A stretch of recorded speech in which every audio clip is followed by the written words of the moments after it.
Tes mic. Oke, halo semua, selamat datang di channel Holistic. Di video kali ini kita akan intro dulu tentang routing. Tapi routing yang kita akan pelajari kali ini adalah routing dynamic. Apa itu routing dynamic, Mas? Gitu ya. Contohnya kita ambil saja banyak ya contoh routing dynamic. Yang akan kita bahas kali ini adalah routing OSPF pada mikrotik. Oke. Jika kita lihat gambar di sini, kita akan coba open image in new tab ya. Buat kita zoom. Oke, kayak gini ya. Banyak dari kalian itu yang membuat atau mendesain jaringan sambung menyambung menjadi satu sehingga tetap terhubung kayak gitulah ya. Misalnya dari rumah sambung ke tetangga sebelah, disambung lagi ke tetangga sebelahnya lagi, disambung lagi ke tetangga sebelahnya lagi, terus saja sampai habis ya. Sampai kalau error nggak ketemu jalurnya kayak gitulah ya. Itu biasa terjadi kalau kita misalnya nih di sini di area satu ini adalah router utama, kalian pasang switch, kemudian pasang AP switch lagi, AP switch lagi, terus saja sambung nyambung gitu. Nanti kalau error, giliran error bingung, giliran error bingung gitu ya kan. Nah, jadi yang akan saya bahas kali ini adalah routing dynamic menggunakan OSPF. Jadi gimana Mas maksudnya routing dynamic menggunakan OSPF? Jadi OSPF sendiri itu adalah sebuah sebuah metode yang bisa kita gunakan untuk menghubungkan antar jaringan gitu. Ini kalau kita baca dari sini ya kan. OSPF itu singkatan dari Open Shorted Path First. Jadi kalau dilihat dari bahasanya ya kan. Kalau dilihat dari bahasanya dia itu jadi dia akan open shortest path first. Dia akan melewati jalur yang terdekat atau terkecil atau paling pendek yang diutamakan gitu. Pokoknya jalur yang paling pendek, misalnya kalian dari router A ke router B gitu ya kan. Di sini nggak ada contoh ya. Oh, mana ya contoh ya. Kalau ini aja. Nah, ini contohnya ya. Misalnya nih, kalian dari sini, dari titik sini. Kalau OSPF itu gini cara kerjanya. Kalian dari titik sini menuju ke sini misalnya ya. Dari titik A menuju ke titik B gitu, contohnya aja. Kalau pakai OSPF, dia akan menghitung berapa jaraknya ke sini, lewat sini, dan lewat sini. Misalnya, jaraknya lewat sini, ini kosnya sekitar 30 dan 30 berarti 60. Sedangkan di sini kosnya 10. Maka OSPF akan melewati jalur yang lebih kecil kos totalnya kayak gitu. Misalnya dari sini ke sini totalnya kan ini kan 10 walau melewati dua router tetapi dia memilih kos kecil, maka OSPF akan melaju lewat sini. Tidak peduli dia melompati dua router ini. Sedangkan lewat sini tidak dilewati. Kenapa? Pertama kali membuka jaringan gitu kan. Ya ini sudah tahu ini ke sini 30, ke sini 10, ya dia akan memilih ke sini gitu dan dilanjutkan terus. Itulah OSPF cara kerjanya. Tapi kita akan pelajari juga di sini, kita akan baca dulu ya sebelum masuk, dan contohnya saya akan praktekkan juga di jaringan saya cuma 2 router ini prakteknya. Tapi nggak apa-apa, mungkin sedikit menggambarkannya nantinya. Jadi OSPF itu adalah sebuah protokol routing otomatis ya. Saya sebut tadi dynamic routing yang mampu menjaga, mengatur, mendistribusikan informasi routing antar network mengikuti setiap perubahan jaringan secara dinamis, dinamis. Jadi OSPF itu intinya gini, misalnya ya. Kalian punya routing di sini kan. R3 kalian hanya mengenal sama R1 aja kan komunikasinya ya. Ketika R1 ya hubungannya sama R2 sama ini aja kenalnya. Nah, ini juga kenalannya sama ini.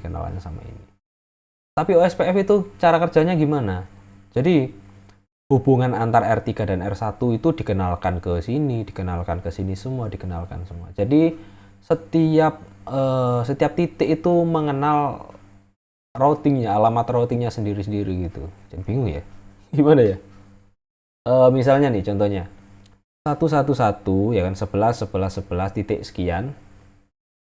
Alamat routing ini kalau kita pakai OSPF bisa dikenali di sini. Ya. Kalau kita masuk ke 11 maka langsung diarahkan ke arah sini. Gimana caranya gitu pakai OSPF tadi, open sorted path.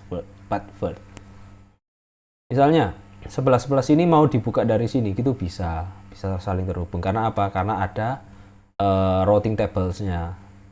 Network ini dikenal di sini, di R2 dikenal juga di R3 dan R4. Kalau kita pakai statik kan, untuk mengenalkan 11 ini ke dalam jaringan R2 saja, kalian harus memasukkan 11 ini dengan gateway-nya ini, titik sini. Misalnya contohnya saya tuliskan aja ya. Agar R2 bisa berkomunikasi dengan R3 di sini ya kan, kita akan tulis sebuah teori gitu ya. Sebuah teori. Kapan lagi saya bahas teori ya kan? Oke, jadi teorinya gini, misalnya ada R1, R2, R3. R1 berhubungan dengan R3 menggunakan IP 11.11e 11xx ya kan. R2. Oke. R3 itu ya kan. Gambarnya. Alhamdulillahirobbilalamin. Sorry. Sedangkan R1 terhubung ke R2 menggunakan 10.10.10.xx. Ya. Ini R2. Nah. Oke. Gambarannya kan kayak gini ya. Gimana ya gambarnya? Kebalik ini gambarnya. Gak apa-apa deh. Gambarnya kebalik. Jadi, agar R3 ini bisa terhubung ke R2, ya kan, titik sini, misalnya nih, bentar kita perbaiki aja dulu gambarnya, kita perbaiki biar enak, biar kalian nggak mumet lihat gambar sama lihat petanya kok beda gitu. Ini berarti R2, ini R3. Oke. Anggap saja IP R3 itu R3 IP-nya 11.11.11.2 ya kan. Oke. Ini R3 terhubung ke R1 gitu ya kan. 11.11. Sedangkan R1 atau R3 itu IP-nya 11.11.11.1. Oke. Ini ya. Kemudian lagi kita coba R2 atau R1 itu IP-nya 10.10.10.2. Contoh aja ya. R1 itu R2 IP-nya 10.10.10.1 kayak gitu. Oke. Agar router 1 dan router 2 ini, router 2 dan router 1 bisa terhubung kan harus satu network nih ya. Ini satu network. Secara otomatis R2 ke R1 ini bisa langsung hubungan ping itu bisa. Kalau kayak gini statusnya. Karena apa? Karena dia berada di satu network. Titik ini 10.2 ini terhubung ke 10.1 ini. Secara otomatis bisa karena dia satu network. Itulah kenapa kalau kita setting untuk alamat misalnya hubungan mikrotik dengan modem gitu kan harus sama itu IP-nya, misalnya modemnya 100.1, maka mikrotiknya kan kadang IP-nya 100.5, 100.10 kayak gitu. Itu harus satu network baru dia bisa terhubung. Nah, bagaimana kalau R2 ini dengan IP 10.2 ini bisa terhubung ke sini 11.2 ya kan nggak nyambung dia dari titik sini ke sini, nggak nyambung. Gimana caranya agar apa ya R2 atau R3, gimana caranya harus melewati sini dulu ya kan. Kalau secara teori kan gitu.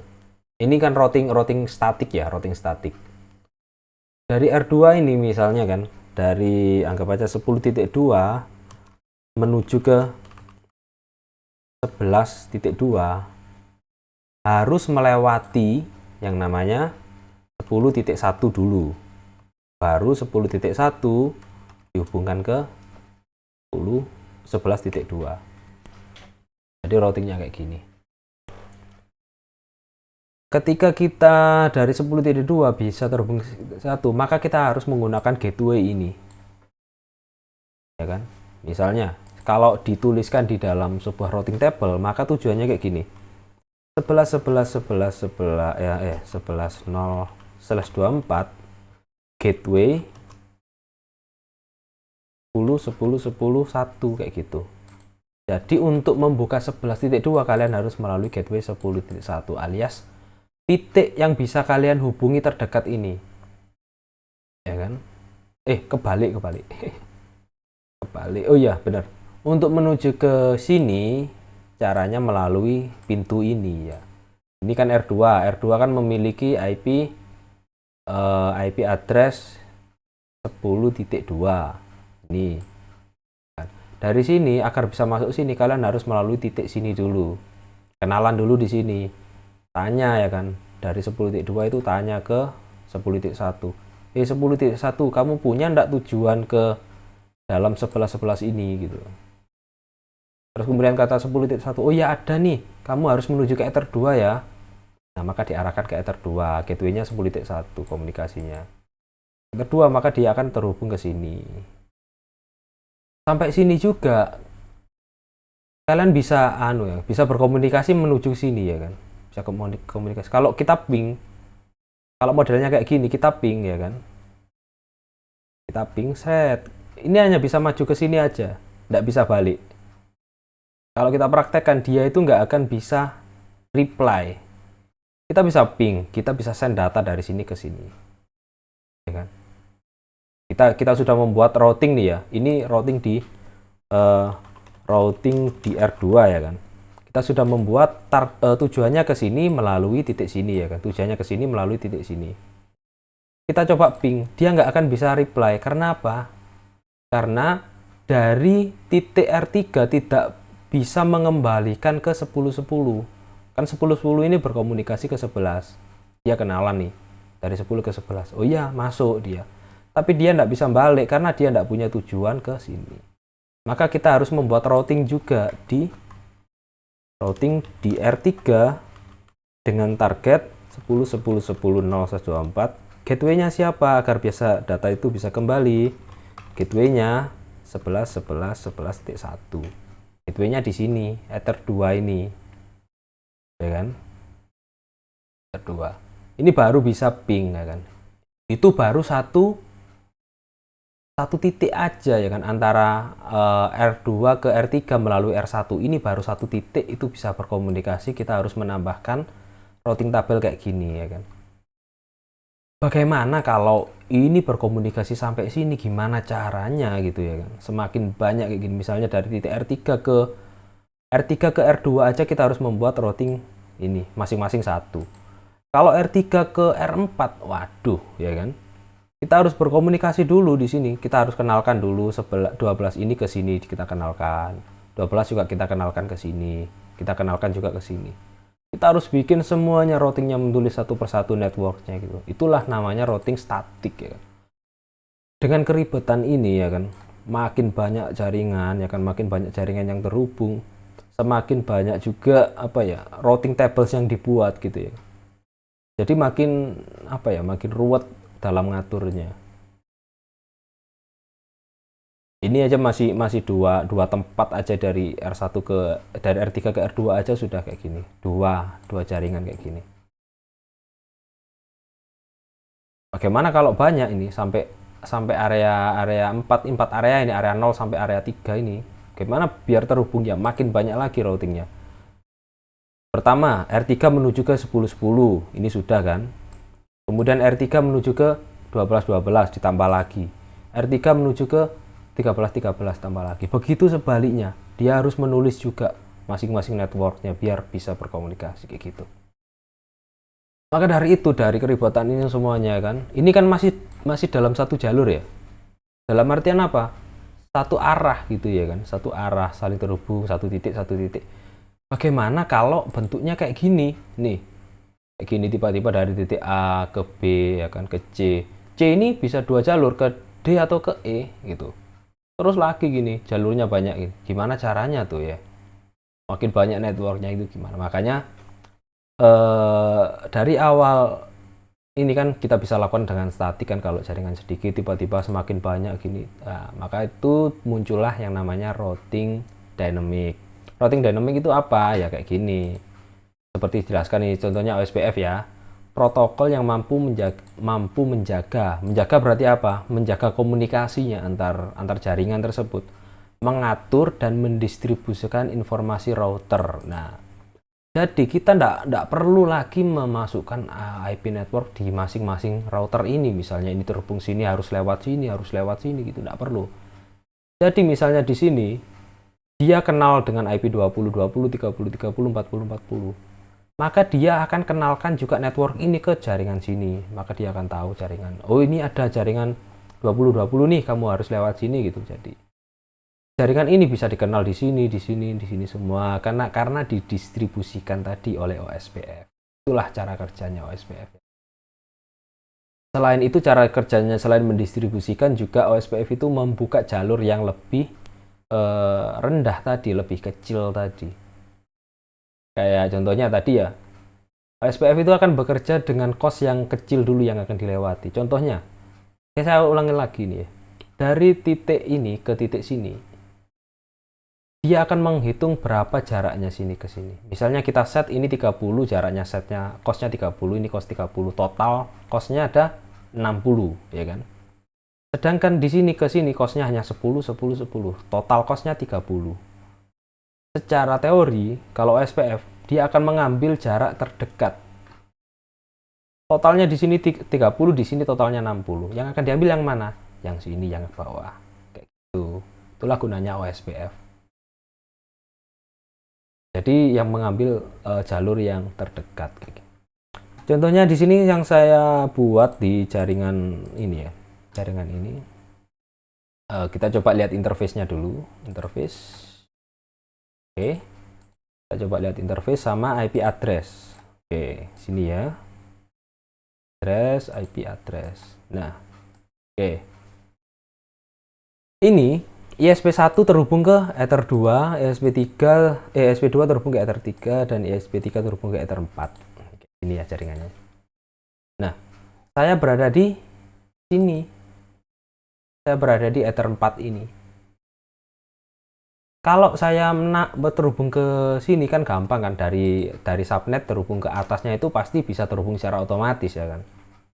Secara otomatis terhubung, karena apa? Karena kita memiliki gateway ke sini semua. Jadi semuanya dikenal jaringannya. Tapi bagaimana kalau dari atas, dari induk menghubungi anaknya ini? Gimana caranya? Tanpa OSPF kita tidak bisa menghubungi titik sini, titik di VLAN ini. Tidak bisa menghubungi VLAN ini. Kenapa? Karena dia itu lebih lebih turun alias levelnya itu lebih rendah, atau subnetnya gitu. Tanpa routing kita tidak bisa masuk ke subnet. Ya. Contohnya ini ya, kita punya VLAN di bridge hotspot. Bridge hotspot ini ada di Ether 4. Ya kan, sedangkan komunikasi antara ini hanya bisa masuk ke ESP ini aja komunikasinya. Kok bisa terhubung ke Ether 4? Ya kita gunakan yang namanya routing OSPF tadi. Bisa melalui routing OSPF. Nah, di sini instant ada network ya. Network routing OSPF. Kita klik network. Nih. Jadi saya kenalkan nih ya, kan jaringan yang ada di sini di Om Dracula ini dengan jaringan yang di virtual ISP. Berarti juga saya kenalkan juga jaringan yang ada di virtual ISP ke jaringan yang ada di Om Dracula. Misalnya nih, jaringan 234 gitu ya kan, saya kenalkan juga ke sini. 234 juga saya kenalkan ke sini gitu. Kemudian saya punya jaringan 100 nih.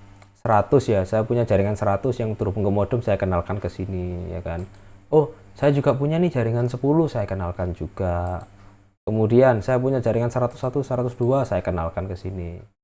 Saya pun juga punya 16.1 dan 16.2, saya kenalkan.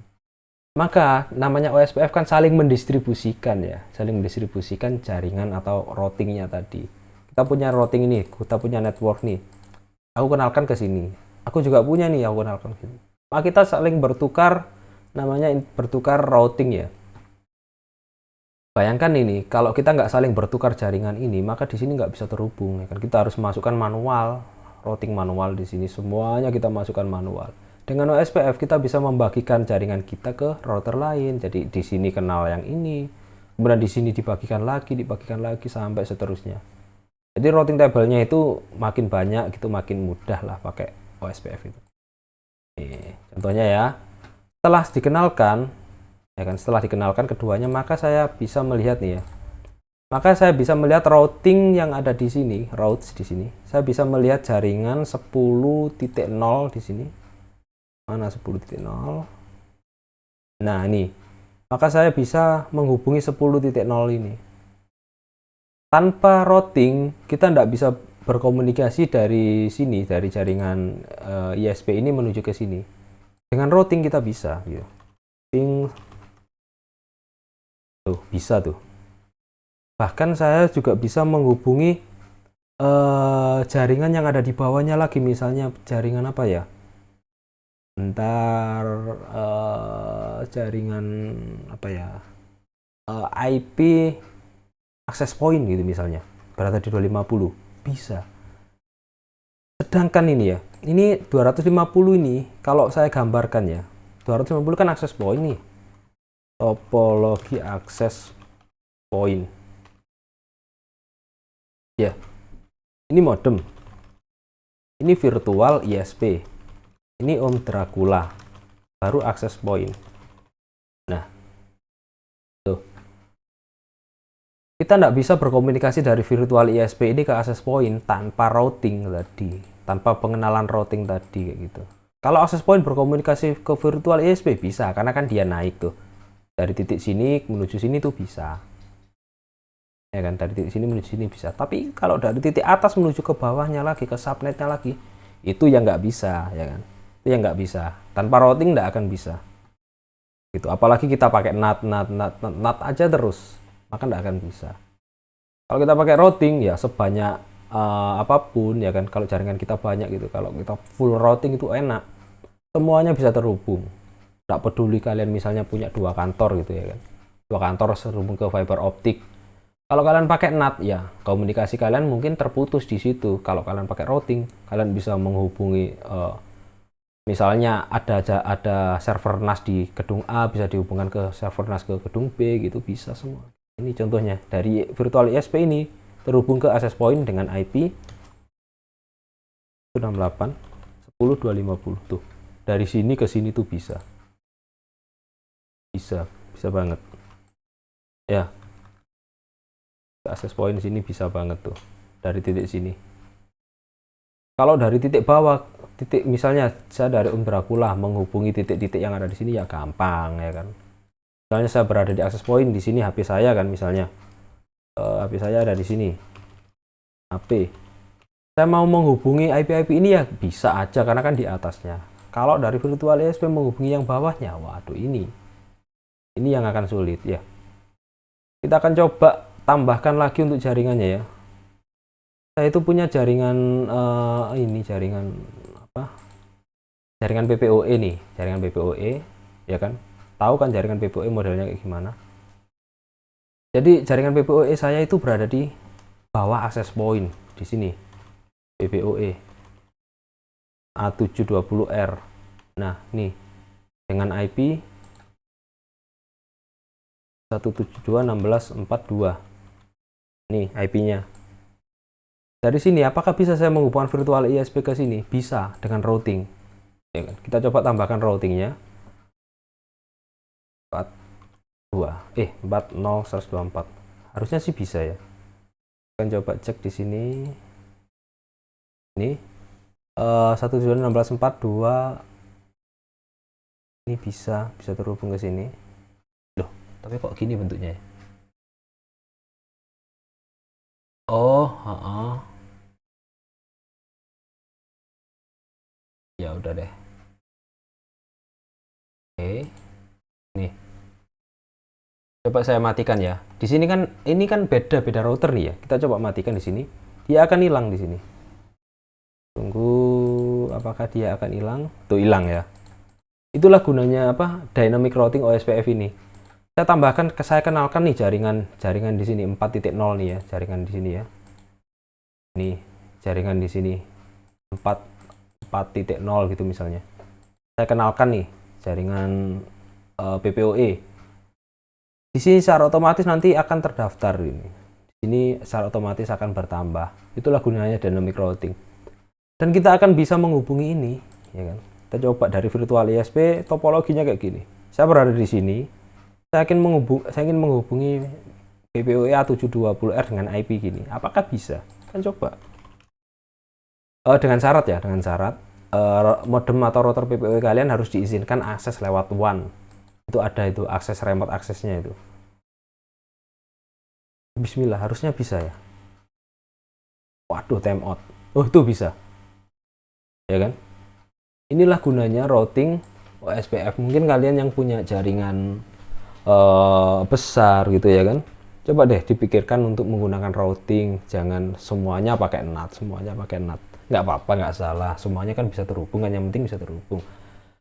Tapi alangkah baiknya gitu kalau kita memanage jaringan, misalnya oh kayaknya jaringan sudah terlalu besar nih, kalau kita full dari sumber utama, misalnya dari mikrotik utama bakal banyak memakan IP dan broadcastnya juga besar. Gimana kalau kita pasang titik-titik khusus, misalnya oh ditarik ke titik A, dipasang mikrotik buat nyebar lagi hotspot, kemudian dari mikrotik itu diarahkan lagi buat nyebar lagi hotspot, kan itu bisa ya kan. Dengan routing kalian pun bisa akan lebih mudah mengatur semua perangkat kalian, termasuk access point. Modelnya kayak gini, saya aja yang ada di virtual ISP bisa mengakses PPOE ini. Jauh sekali tuh gapnya atau hopnya ya, dari virtual ISP menuju Om Dracula menuju access point gitu. Oke, biar jelas nih ya, biar jelas kita akan coba trace route. Kan kalau apa ya, kalau kita ingin melihat jaringan kita lewat mana aja, kan kita bisa lakukan trace route ya, tracing routing atau apa sih bahasanya. Menu trace route itu ada di menu tools trace route ya kan. Trace artinya melacak, route kan artinya routing. Kita coba lacak jaringan di sini ya. Jaringan A720R ini dari Om Dracula virtual ISP ini menuju ke sini. Kita akan coba lacak lewat mana saja sih gitu jaringannya. Biasanya tukang-tukang wifi ini yang tahu nih. Oke. Jadi yang dia lewati itu adalah IP dari sini, dari virtual ISP menuju ke 2.2 ya kan. 2.2 ini siapa? 2.2 ini adalah, kita lihat, 2.2 adalah Ether 1 ISP1. Dari virtual ISP kita terhubung ke sini melalui ISP1 ini. Dari ISP1 kan ini masih dalam satu jaringan kan. Nah, dari ISP1 dia kan kenal tuh yang namanya jaringan 172.16.4/0 itu kenal. Maka dia langsung diarahkan ke sini. Ini masih dalam satu router ya. Jadi titiknya hanya ini aja. Dari sini menuju sini langsung ke sini. Access point kan dianggap aja namanya bridge ya. Bridge itu apa? Hanya jembatan. Dari sini menuju ke Om Dracula ya kan. 2.2 ini ya kan, 2.2 ini berarti kan hubungan antara titik sini dan titik sini melalui Ether 1 tadi. Ini Ether 1 berarti ini Ether 2. Kemudian langsung menuju ke 42. 42 berarti melalui 41 dulu, titik 41 di sini berarti PPOE. PPOE itu terhubung ke access point. Access point baru langsung menuju sini. Ini masih satu router. Nanti kalau saya ada beberapa router sekaligus, nanti saya akan coba praktekkan gimana sih bentuk routingnya. Misalnya ada 4 atau 5 router, nanti kita akan praktekkan juga gimana sih bentuk routing sebenarnya gitu. Apakah kita bisa membangun jaringan full routing gitu ya kan. Ini hanya sebuah teori aja ya, masih apa ya, pengenalan. Nanti untuk praktek ya tergantung besar kecilnya jaringan kalian gitu. Kalau kita punya jaringan, kita bisa kenalkan ke OSPF ini, maka secara otomatis dia akan muncul di jaringan neighbornya gitu, jaringan tetangganya gitu kan. Bedanya routing statik dan routing OSPF itu apa? Kita bisa lihat di sistem, kemudian routes, IP routes. Ini kalian bisa lihat di sini kan yang namanya routing statik dan routing dynamic itu beda. Bedanya apa? Di sini AS berarti ini adalah routing yang kita buat sendiri, aktif statik itu S. Ada DAO. DAO itu dynamic active OSPF.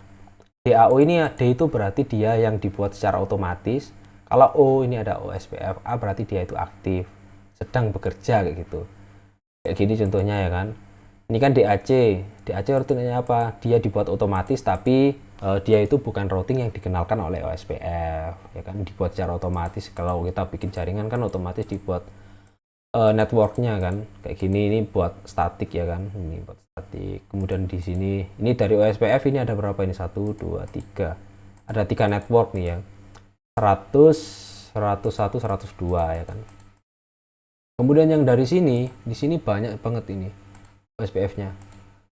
Bisa kita lihat ya kan, kalau pakai virtual ISP harusnya routingnya itu hanya sedikit ya.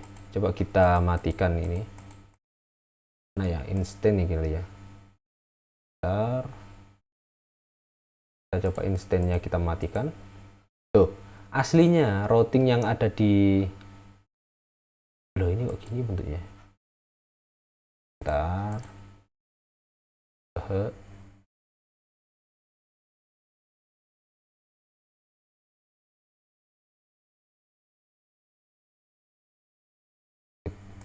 Kita matikan dulu untuk IP-nya. Oke. Nah, ini baru benar. Oke.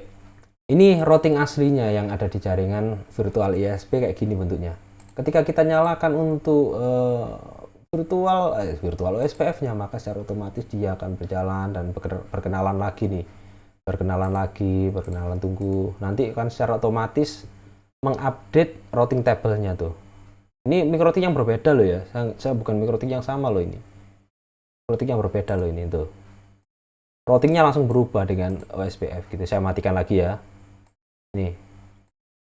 Ya, kalian perhatikan di sini routingnya, ini routing table-nya. Saya matikan dulu di sini biar enggak saling kenalan gitu. Oke, secara otomatis dia akan update di sini. O-nya akan hilang semua. Tunggu.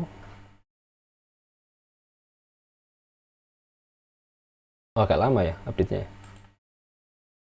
Di sini sudah hilang, di sini masih belum. Oke, biarkan aja. Coba kita aktifkan lagi di sini. Ya, di sini belum update ternyata. Apa? Kita coba nyalakan lagi, dia akan mengupdate tuh, menghilang, kemudian dia akan tambah. Sedang proses pengenalan lagi jaringannya. Nah, ini ketika ini tambah, di sini juga nambah ya kan. Sama, begitu juga sebaliknya. Coba saya matikan yang ada di sini ya. Saya matikan instance yang ada di sini di Om Dracula, saya matikan. Secara otomatis di sini akan hilang semuanya tadi. Di sini juga akan menunggu gitu, menunggu routingnya hilang ndak gitu. Oke. Ternyata hilang. Ya memang butuh waktu ya, nggak hitungan detik juga hilangnya kan. Karena routing itu kan ada masa apa ya, penahanannya gitu. Masa penahanan. Masa dia bertahan sampai dia itu diupdate lagi kapan gitu. Kita nyalakan lagi, dia akan otomatis ambil lagi routing dari sebelahnya sini. Mana enggak kenalan. Nah, ini hilang, dia akan update bersama yang ini. Lah, ini enggak berubah. Nah, ini nambah juga ya. Kayak gitu. Jadi itu kalau ada perubahan di dalam routing OSPF, dia akan mengupdate tetangganya juga, apakah datanya sudah update apa belum kayak gitu. Kemudian tetangganya lagi dicek gitu. Tetangga maksudnya apa? Neighbor ini loh. Cek tuh state change itu perubahannya ada berapa, ada 6 kali perubahan. Itulah ya. Ini juga neighbor tuh. Ini ada perubahan 9 kali, ini ada perubahan 6 kali. Mungkin kayak gitu kali ya. Oke. Panjang banget untuk routing OSPF. Kalau kalian memang perlu tanya-tanya soal OSPF, monggo lah, kita akan diskusi ya. Kita akan diskusi, kalau memang perlu WA saja. nanti kita akan pelajari bersama untuk SPF. Mungkin next video kita akan buat, kalau ada apa ya, ada routernya. Kalau ada router lebih dari 2 lah ya, lebih dari 2 atau 3 atau 4 lah, nanti kita akan pelajari bersama-sama ya. Oke, sampai di sini dulu. Semoga ada menambah sedikit wawasan tentang routing OSPF. Dan sampai jumpa di video-video selanjutnya. Dadah.